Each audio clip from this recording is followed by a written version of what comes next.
ان کا سوال جو ہے ہمارے بھائی کا وہ ہیلتھ انشورنس سے متعلق ہے، جو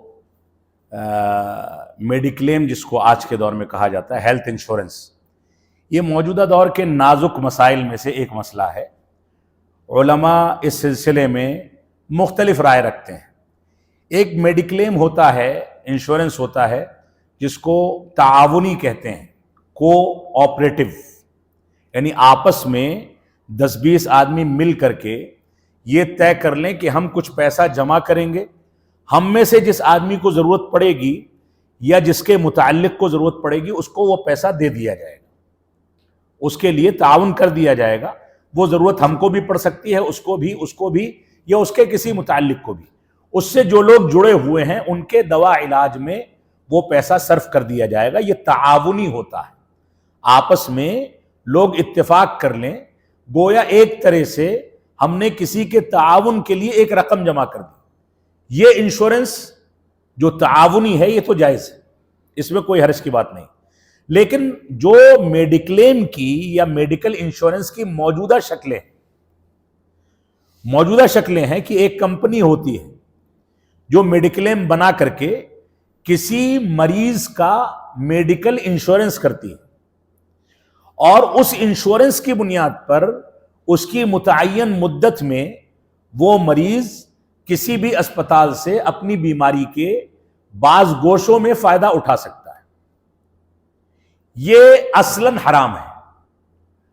حرام ہے، اس کی گنجائش اسلام میں نہیں ہے۔ لیکن علماء کا ایک طبقہ ایسا ہے، میں اپنے اوپر اس مسئلے کو نہیں لینا چاہتا، اس وجہ سے میں تفصیل کے ساتھ تھوڑا سا گفتگو کروں گا، ورنہ مسائل بہت زیادہ دوسرا رخ اختیار کر لیتے ہیں۔ اس سلسلے میں اب سے چند سال پہلے علامہ البانی رحمۃ اللہ علیہ کے بعض شاگردوں کے ساتھ خود میری مجلس، بعض لوگوں کی مجلس ہوئی، اور ہندوستان کے تناظر میں، ہندوستان ہی میں اپنے ہی ادارے میں یہ لوگ آئے ہوئے تھے زیارت کے لیے، تو ان کے ساتھ بیٹھنے کا موقع ملا، اس مسئلے پر تبادلہ خیال ہوا۔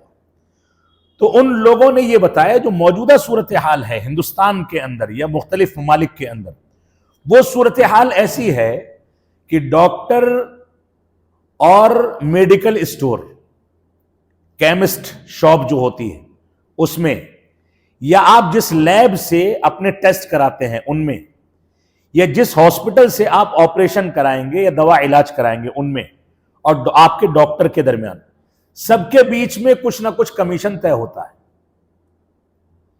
اور بکرا جو بنتا ہے وہ مریض بنتا ہے۔ مریض کو کوئی بڑی بیماری نہیں ہے، لیکن اپنی کمیشن کے لیے ڈاکٹر زیادہ سے زیادہ ٹیسٹ لکھے گا اور زیادہ سے زیادہ دوائیں لکھے گا،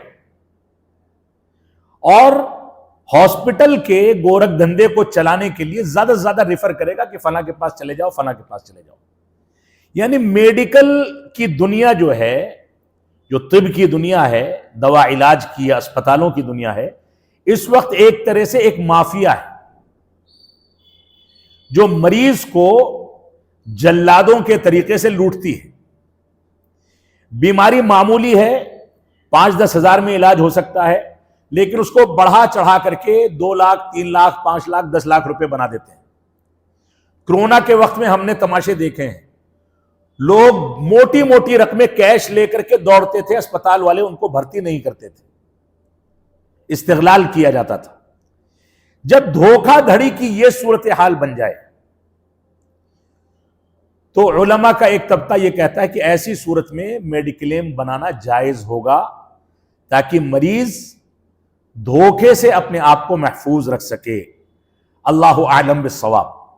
میں اس پر جواز یا عدم جواز کی بات نہیں کر رہا ہوں، بعض لوگوں کا قول میں نے آپ کے سامنے نقل کر دیا ہے۔